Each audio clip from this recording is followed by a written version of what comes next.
Here's how to download Minecraft for free on PC. First, open your web browser and search for Minecraft Trial. Press enter, then select the official Minecraft website from the search results. Once you're on the website, scroll down until you find the available download options. Choose the operating system you're using. Make sure you choose the Java edition. After the download has completed, open your browser's download section in the top right corner. Click on it to open it.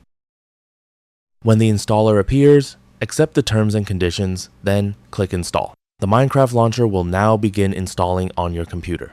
After the installation is complete, click Let's Go. You'll then be asked to sign in with your Microsoft account.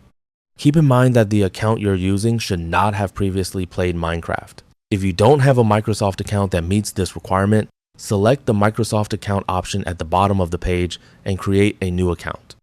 Once your account is ready, you'll be taken to the Minecraft launcher. After signing in, select Play Demo from the navigation menu at the top. The game will then begin downloading on your computer, and you can monitor the progress from the left side of the launcher. When the download is complete, you'll be able to start playing the Minecraft demo for free. And that's it. That's all for this video. Thanks.